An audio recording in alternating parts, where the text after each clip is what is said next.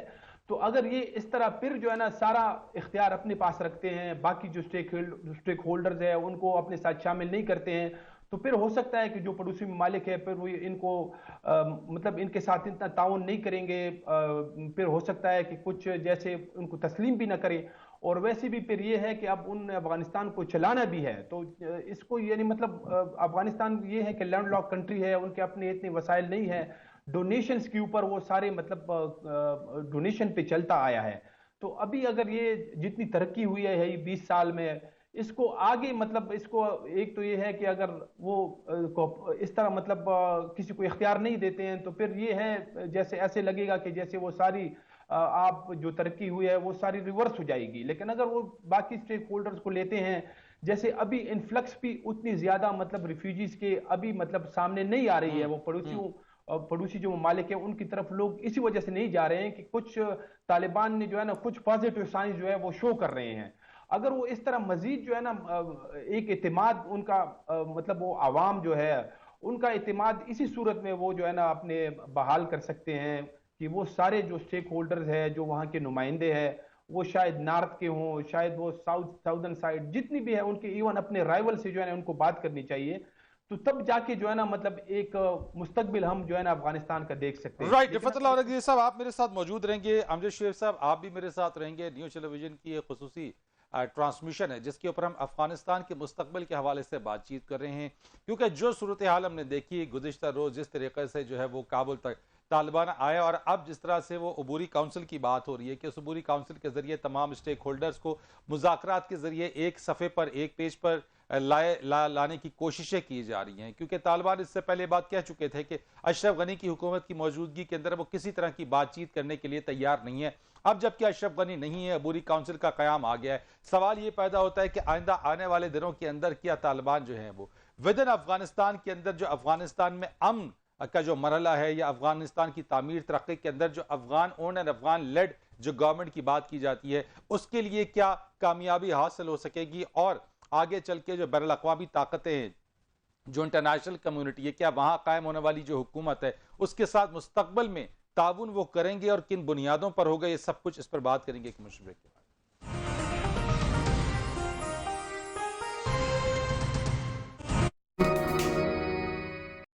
ایک بار پھر آپ کو اس خصوصی ٹرانسمیشن میں خوش آمدید کہتے ہیں۔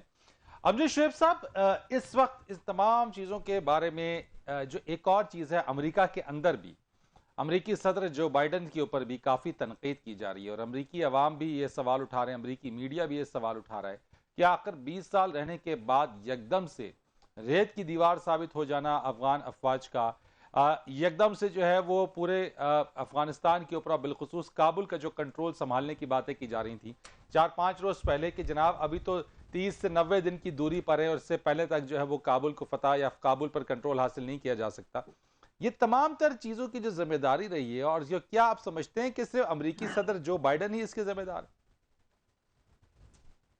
دیکھیں، جو بائیڈن ہوں یا تھنک ٹینکس مختلف تھے، دنیا کے مختلف لیڈر، تجزیہ کار، وہ سب حیران ہیں اور سب کے اندازے غلط ثابت ہوئے. جو مدت، جو ٹائم دیتے رہے کہ اتنے عرصہ لگے گا طالبان کو کابل تک جانے میں، یہ ساری چیزیں غلط ثابت، اور اس کی بنیاد صرف ایک ہی وجہ ہے، اور وہ یہ ہے کہ افغان افواج نے اور افغان عوام نے کوئی ریزسٹنس نہیں کیا طالبان. اس میں آپ دیکھ لیجئے، کوئی وقت تھا جب ملیشیا لوکلی تیار ہو جاتی تھی اور ملیشیا مقابلہ کرتی تھی تو وہ بڑا ریزسٹنس دیتی تھی، وہ نہیں ہوا. اس کی وجوہات ہیں. پہلی بات یہ ہے کہ عوام نے 20 سال گزارے تو صحیح، لیکن لگتا یہ ہے کہ وہ غیر ملکیوں کو، امریکیوں کو انہوں نے دل سے قبول نہیں کیا تھا، اور جو اشرف غنی یا یہ جو طبقہ حکومت کرتا رہا، ان کو وہ انہوں نے یہی سمجھا کہ یہ غیر ملکیوں کے ساتھ مل کے ہمارے اوپر ظلم کر رہے ہیں یا ہمارے اوپر حکومت کر رہے ہیں، یہ غدار. آپ نے دیکھا کہ وہاں پہ جب امریکنز بامبنگ کرتے تھے تو کولیٹرل ڈیمیج بہت ہوا. وہاں پہ کئی شادی کی تقریب کے اوپر بامبنگ ہو گئی، کوئی جنازہ جا رہا تھا اس پہ ہو گئی. وہ ان کو پرواہ نہیں، پوچھنے والا کوئی نہیں تھا. اتنی ہیومن رائٹس وائلیشن ہوئی وہاں پہ. تو عوام یہ بھی دیکھ رہے تھے کہ امریکہ کے بل بوتے پہ ہی حکومت کر رہے ہیں. پھر امریکہ نے اور بھارت نے پیسہ بڑا وہاں پہ لگایا جو ان کی جیبوں میں بھی گیا. اب یہ اگر ایک کرپٹ حکمران بیٹھے ہوں جو اپنے مفادات کے لیے کام کر رہے ہوں اور مال اپنا لے کے کمائی کر کے باہر دوسرے ملکوں میں لگا رہے ہوں، تو عوام کو جانے دینے کی کیا ضرورت ہے ان لوگوں کے لیے جو صرف اپنے مقاصد کے لیے کام کر رہے ہیں. ٹھیک. تو عوام یہ چیزیں بھی دیکھ رہے تھے کہ ایک کرپٹ ٹولہ جو ان کے اوپر مسلط ہے وہ اپنے مطلب نکالنے کے لیے لڑوانا چاہتا ہے. اور جب عوام نے ہاتھ کھینچا تو افواج نہیں لڑ سکتی تھی. جس فوج کو عوام کی تائید نہ ہو، وہ اس کے پیچھے نہ کھڑے عوام، یا وہ ہاسٹائل ہو جائیں اس فوج کے خلاف، تو وہ فوج لڑتی نہیں ہے بہت ساری جگہوں پہ. لیکن امریکی میڈیا میں جو تنقید ہو رہی ہے جلسہ، میں اس پر ذرا آپ سے پوچھنا چاہتا ہوں، جو بائیڈن کے اوپر کافی زیادہ اور امریکی پالیسیز کے اوپر تنقید کی جا رہی ہے. دیکھیں، جو بائیڈن کا تو میں نہیں سمجھتا کہ اس کا کچھ قصور اتنا ہے. یہ جو فیصلہ تھا وہاں سے نکلنے کا، یہ تو، اور وہ ایگریمنٹ، وہ تو پہلے ہی اس کے ڈونلڈ ٹرمپ کے وقت میں ہو چکا تھا. اور ہم سب حیران تھے کہ جو ایگریمنٹ انہوں نے کیا تھا طالبان سے، اس میں سب کچھ طالبان کے ساتھ انہوں نے پرومس کیا، لیکن لیا ان سے ایک ہی چیز کہ جناب آپ گارنٹی دے دیں کہ امریکہ کے خلاف دوبارہ آپ کی سرزمین استعمال نہیں ہوگی. اس کے علاوہ تو انہوں نے اور کچھ بھی طے نہیں کیا تھا. جنگ بندی تک نہیں طے ہو سکی. تو پھر تو یہ سارا قصہ چلنا تھا. یہ ابھی آپ جو بائیڈن کو کہیں یا کسی کو، فیکٹ یہ ہے کہ طالبان نے جنگ بندی کا تو کوئی معاہدہ، کوئی وعدہ نہیں کیا ہوا، لہذا جنگ تو جاری رہنی تھی. ہاں، قصور امریکہ کا دو چیزیں ہیں. پاکستان بار بار کہتا رہا کہ یہاں پہ اسپوائلرز ہیں، اشرف غنی اور اس کا ٹولہ، اور بھارت. امریکہ کے بس میں تھا کہ وہ ان کو نکالتا یا ان کے خلاف ایکشن کرتا یا ان کو روکتا کسی طرح. امریکہ نے وہ کوشش نہیں کی. امریکہ آخری دن تک بھارت کو پروموٹ کرنے کی کوشش کرتا رہا. اشرف غنی کو انہوں نے نکالا نہیں، جس کی وجہ سے یہ سارا کھیل بگڑ گیا. اب طالبان کو ٹائم مل گیا اور وہ آگے چلتے. رائٹ سر، میں رفعت اللہ صاحب کی سے ذرا اس چیز کو پوچھ لیتا ہوں. سر رفعت اللہ صاحب، جو اس طرح سے جنرل صاحب نے نشاندہی کی ہے، آپ سمجھتے ہیں کہ اس وقت جو یقین دہانی، جو گارنٹی جس کی بات جنرل صاحب نشاندہی کر رہے ہیں، کیا واقعی مستقبل کے اندر افغانستان کی سرزمین کسی بھی ملک کے خلاف استعمال نہیں ہوگی؟ یہ ویسے بہت مشکل سوال ہے، اس کا جواب دینا بھی بہت مشکل ہے. اصل میں جب یہ معاہدہ ہوا دوحہ میں، تو اس کے بعد بھی مطلب وہاں پہ افغانستان میں کچھ القاعدہ کے لوگ جو ہے وہ مطلب مرے ہیں. اور وہ ان علاقوں میں تھے. ان میں ایک جو تھا وہ تو القاعدہ برصغیر کا بڑا اہم رہنما تھا, سیکنڈ ان کمانڈ تھا شاید, اور وہ سارے ان علاقوں میں وہ ہلاک ہوئے تھے جہاں پہ طالبان کا کنٹرول تھا. گردیز میں جو ہے نا ایک, اور وہ انہوں نے پناہ بھی جو ہے وہ طالبان کے ہاں لی تھی.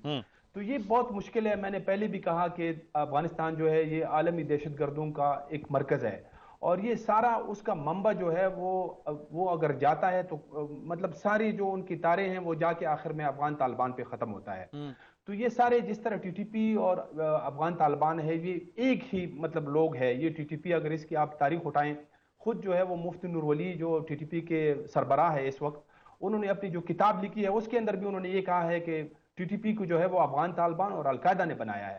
تو یہ جو ہے نا مطلب اس طرح یہ اپنے لوگوں کو اس کو یہ کیسے مطلب کنٹرول کرتے ہیں, یہ بہت مشکل ہوگا, کیونکہ یہ ان کے اپنے یہ ہاتھ ہے, ان کے بازو ہے یہ ساری تنظیمیں, انہی کی زور پہ جو ہے نا وہ وہاں پہ. رائٹ رفا صاحب, میں مزید آپ سے ذرا بات کروں گا, اور یہ مقبول شاہ جان صاحب نے بھی ہمیں دوبارہ جوائن کیا ہے. اور یہ سب اب اس صورتحال کے اندر جو ہم مختلف بات کر رہے ہیں انٹرنیشنلی بھی خاص طور کے اوپر, جو بھی گورنمنٹ بننے کے بعد اس کی ایکسیپٹنس کے حوالے سے کیا آپ سمجھتے ہیں کہ چیلنجز درپیش رہیں گے طالبان کو؟ کہ ریجنل علاقے جو فورسز ہیں اس میں تو طالبان کا کبھی کوئی مسئلہ نہیں بنے گا. اس کی وجہ یہ ہے کہ طالبان نے فروری کے معاہدے کے بعد سب سے زیادہ کام ہی ریجنل فورسز کے ساتھ کیا ہے. آپ خود سوچیں نا, اشرف غنی جب تاجکستان وہاں پہنچا ہے تو تاجکستان نے اس کو ریسیو کرنے سے انکار کر دیا ہے, اور وہ جا کے مسقط میں بیٹھا ہے کیونکہ مسقط ان کی جگہ ہے امریکنز کی. اس کے ساتھ ساتھ آپ دیکھیں ترکمانستان کے ساتھ اور چین کے ساتھ اور روس کے ساتھ تارکان کے بالکل ٹھیک ٹھاک ہیں. جو ڈاواڈول ریاستیں ہیں نا ان میں پاکستان بھی ہے, کیونکہ پاکستان جو ہے اس کا ایک آدھا پاؤں امریکہ میں پھنسا ہوا ہے اور آدھا پاؤں چین میں پھنسا ہوا ہے, اور میرا خیال ہے پاکستان بھی جلد فیصلہ کرنے والا ہے کہ اس نے کس طرف رہنا ہے. تو اس ریجنل علاقے میں تو طالبان کے لیے کوئی مسئلہ نہیں ہوگا کسی قسم کی صورتحال کا. انڈیا ان کو نہیں مانے گا, لیکن اس وقت بہت شدید بحث انڈیا کے اندر چل رہی ہے. چین کا کیا معاملہ ہے؟ اور یہ صاحب چین کا کس کا چائنا کا کیا ہوگا؟ چائنا کا تو آج انہوں نے کہہ دیا کہ چائنا ہم ایکسپٹ کرنے, آج کا ٹویٹس ان کے چل رہے ہیں کہ چائنا از کنسیڈرنگ. چائنا تو بہت دیکھیں, دو ملک ہیں جن کو افغانستان جو ہے پیسفل چاہیے, ایک روس اور ایک چین. چین کو تو سب سے زیادہ چاہیے, اس لیے کہ چین اگر افغانستان پیسفل نہیں ہوتا تو چین کی ساری سی پیک جو ہے وہ انڈر تھریٹ ہو جاتی ہے. اور ٹرکی کا کیا ہوگا؟ اور یہ صاحب ٹرکی پہ کیا آپ دیکھتے ہیں, کیا ان کی ایکسیپٹنس؟ ٹرکی نے کتنا بڑا دعویٰ کیا تھا کہ ہم افغان ایئرپورٹ ہمارے ہاتھ میں ہوگا, ہم یہ کریں گے, ہم وہ کریں گے. جو ٹرکی جو ہے آذربائیجان میں گھس جاتا ہے اور وہاں جا کے وہ ارمینیا کو کٹ لگا دیتا ہے, اور جو ترکی جو ہے وہ شام میں چلا جاتا ہے اور شام میں جا کے اپنا اس کے سلمان شاہ کا مقبرہ بھی ریٹریو کر لیتا ہے, اور اس کے ساتھ کردوں کو پیچھے ہٹ کے جرابلس کا علاقہ رہتا ہے. یہاں کہاں گیا ترکی؟ ختم. دیکھیں مسئلہ ذرا یہ ہے کہ اس وقت انٹرنیشنل فورسز کو اندازہ ہے کہ وہ جو کچھ بھی کرنے جا رہی ہیں وہ ان دا لانگ رن ان کے لیے مسئلہ بنے گا. دیکھیں سب سے بڑی بات یہ کہ آج سے 2 دن پہلے تک پاکستان سے لے کے دنیا کا ہر تجزیہ لگا 3 بات کرتے تھے. ایک تو یہ وہاں بہت خوریزی ہوگی, اتنے قتل و غارت ہوگا, ایک فوٹیج نظر نہیں آئی دنیا کو. دوسرا یہ کہا جاتا تھا وہاں سے افغان مہاجر ایسے نکلیں گے جیسے دنیا میں پاگل ہو کے نکل جائیں گے, طالبان پتہ نہیں چنگیز خان کے اولاد آ جائیں گے. ایک وہاں پہ بندہ, پاکستان کی سرحد پہ ایک بندہ نہیں آیا. آئے ہیں تو وہ ہیں جو افغان ہوئی. تیسرا انہوں نے یہ کہا تھا کہ ان کو سٹیبلٹی جو ہے اس طرح کی نہیں ہوگی, سٹیبلٹی بھی اسی طرح کی آگے. آپ خود سوچیں صرف 20,000 لوگ جو ہیں جنہوں نے وہ جو مترجم تھے جو دوسرے تھے ان لوگوں نے جو اپلائی کیا, وہ جو بلنکن کو بلا کے انہوں نے کہا تھا کہ ان کو ویزے دو, یہ امریکہ کے ساتھی ہیں جو وہاں کے اپنا وہ تھے جہاں جیسے وہ افریدی ہمارے ہوتا تھا اسامہ بن لادن کو پکڑانے والے, وہ لوگ ہیں صرف. اس کے علاوہ ایک جنرل پبلک. آپ مجھے خود سوچیں نا 3.5 لاکھ فوج کا 70,000 کی طالبان ساتھ کو کوئی مقابلہ کمپیریزن بالکل نہیں ہے. اور یہ صاحب چونکہ مجھے ایک بریک لینی ہے اور اس وقت جو ہے اب سے کچھ دیر بعد نیوز بلیٹن اور ہیڈ لائنز بھی ہوں گی, تو میں آپ کا شکریہ ادا کروں گا. جناب امجد شعیب صاحب آپ کا بہت شکریہ. رفعت اللہ اور عزیز صاحب تھینک یو سو مچ, آپ اس سلسلے میں ٹرانسمیشن کے ہمارے ساتھ رہے. نیو ٹیلی ویژن پہ ٹرانسمیشن کا سلسلہ جاری رہے گا, نیوز بریک ہوگی, بلیٹنز ہوں گی جس پہ آپ لیٹسٹ اپڈیٹس دیکھیں گے, اور مزید تجزیوں اور تبصروں کے لیے اپنی ٹرانسمیشن کو ہم اس کے بعد مزید جاری رکھیں گے. آپ ہمارے ساتھ رہیے. ابو